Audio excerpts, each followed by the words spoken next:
What is China? The People's Republic of China, commonly known as China, is located in East Asia. It borders 14 nations, more than any other country in the world. It is the most populous state in the world with over 1.3 billion citizens. While the world population is 6.8 billion, that means out of every 5 people in the world, 1 is Chinese. China is made up of 56 distinct ethnic groups, with Han Chinese making up 92% of its whole population. China is a single-party state governed by the Communist Party of China, whose power is enshrined in Chinese constitution. Though China is officially an atheist country, its religious roots lie within Confucianism, Buddhism, and Taoism, and from these most social and moral values are derived. There are also a significant number of Chinese Muslims who arrived via the Silk Road trade route and still retain their own distinct culture. History. China is one of the world's oldest civilizations, dating back more than 5 millennia and was ruled by successive dynasties until 1912. During this time, many great discoveries in the fields of science and technology were made, including the inventions of printing, paper, gunpowder, and the compass. This period also saw the construction of many landmarks, such as the Great Wall, which stretches over 4,000 miles, equals to 30 return travels from London to Paris. After a period of foreign occupation and civil war, the Communist Party of China, led by Mao, gained the control of mainland China in 1949 and established the People's Republic of China. The modern China of today is as much shaped by its past as it is rapidly abandoning old ways and looking to the future. While many of its big cities are comparable to any in the West, the underlying culture is still vastly different. Traveling outside large urban areas also highlights the growing disparity between rich and poor. Language. Chinese is the most widely spoken language in the world, as well as one of the most intelligible for foreigners. There are many regional dialects of Chinese, although the most widely spoken is Mandarin and Cantonese. Chinese characters evolved over time from earlier forms of hieroglyphs. Chinese contains over 40,000 characters, but a well-educated person can recognize around 6,000 characters. Some 3,000 are required to read a newspaper. Chinese calendar. Chinese zodiac is a scheme that relates each year to an animal. This year is the year of rabbit.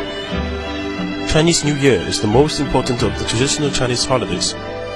Windows and doors will be decorated with red-colored paper cuts, and the couplets with popular themes of happiness, wealth, and longevity. On the eve of Chinese New Year, supper is a feast with families. The family will end the night with firecrackers. Early the next morning, children will meet their parents by wishing them a healthy and happy New Year, and receive money in red paper envelopes. Chinese people love red color, which symbolizes prosperity and good luck. The period around Chinese New Year is also the time of the largest human migration, when between 150 and 200 million migrant workers in China bring home their earnings and go to have reunion dinner with their families on Chinese New Year's Eve. Youth. Most married couples in China are subject to the one-child policy, which was introduced in 1979 to curb massive population growth. It is believed to have prevented more than 300 million births since then. Another consequence of the policy has been the emergence of so-called little emperors. A generation of self-centered consumers has developed. While the Chinese education system has rapidly developed, there remains a heavy emphasis on passing exams. The upshot of this is that exams dictate the curriculum. While Chinese students can master and memorize incredible amounts of knowledge and information, they often lack the ability to critically think, develop their own opinions, and engage in creative activities. Due to the propensity for preferring sons over daughters, China is facing a large population imbalance, with currently around 120 boys born for every 100 girls. By 2020, there will be 30 million more men than women. Economy. Since economic opening up and reform policy began in 1978, China's economy has grown 90 times bigger and is the fastest growing major economy in the world. China's annual average GDP growth is predicted to be 9.5% for the period of 2011 to 2015. It is the world's largest exporter and the second largest importer of goods. It is also now the world's second biggest consumer of luxury goods. It now has the world's second largest GDP at about $6 trillion, 40% of the United States. Although its per capita income of $4,300 is still low and puts China behind roughly 100 countries, China's growth has been uneven when comparing different geographic regions and the rural and urban areas. Development has also been mainly concentrated in the eastern coastal regions, while the remainder of the country are left behind. In the past decade, China's cities expanded at an average rate of 10% annually, a scale unprecedented in human history. China is a country crazy for skyscrapers to show its economic booming. More than 200 skyscrapers are being built here now. Within the next 3 years, there will be 1 skyscraper completed every 5 days in China, which will make the total 800 in 5 years' time, 4 times as many in the States. China is the world factory. 1 out of every 3 household appliances, 3 toys, 2 pairs of shoes, 2 shirts are made in China. It has now become the world's largest energy consumer, but relies on coal to supply about 70% of its energy needs. Leading Chinese environmental campaigners have warned that water pollution is one of the most serious threats facing China now. Yet with $34.6 billion invested in clean technology in 2009, China is the world's leading investor in renewable energy technologies. China produces more wind turbines and solar panels than each year than any other country in the world. Food.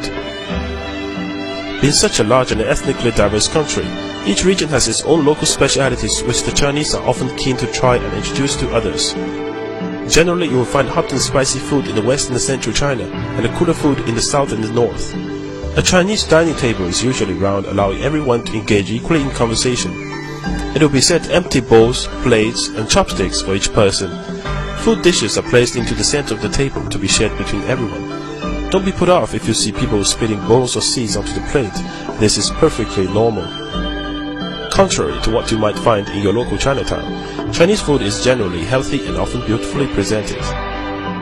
Texture, flavor, color, and aroma are key considerations for all Chinese cooks, even above nutrition contents. Chinese dining is about showing respect and hospitality for the guests, and is often used as an extension of the boardroom. Heavy drinking is often part of doing business, and it is expected that you will keep up with the others. If you do not want to drink alcohol, make it clear before you start. Core concept. Face. 面子. The concept of face can be loosely described as someone's social status or reputation in the eyes of others.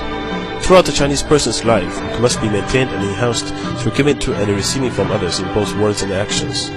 It may be something as small as who gets in the lift first to the awarding of a multi-million-dollar contract, but without it you will have very little power or influence. To make someone lose face or even unknowingly is a huge dishonor and could mean the end of a relationship. Connections. 关系. 关系 literally means connections or relationships and essentially boils down to exchanging favors. You scratch my back, I scratch yours.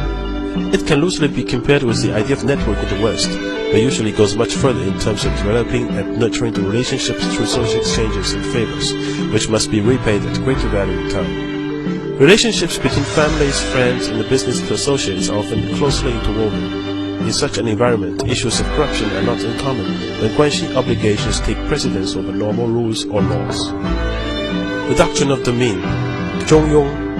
Known as the doctrine of the mean or good mean, this concept involves balancing one's position among a group to maintain conformity and a sense of harmony.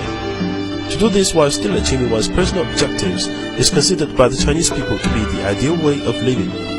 This can be applied to the workplace, where one should behave in a way which is seen to be neither ambiguous nor lazy at the same time. Chinese people never openly criticize, ignore, or make fun of a person in front of others, even jokingly. When discussing individual performance, they always emphasize good points before bad ones. Differences. Chinese people may ask you personal questions or make observations about your age, income, religion, or appearance, but don't take it personally. Likewise, Chinese rarely say please or thank you, as this is seen as a necessary formality between friends or family. In a Chinese meeting, often only the most senior attendees will talk, and all questions should be directed to those people. Silence is not a sign of weakness in China. Often the unsent message is more important than what is being said verbally. To be successful in China requires different ways of thinking. A famous Chinese historian professor put this well.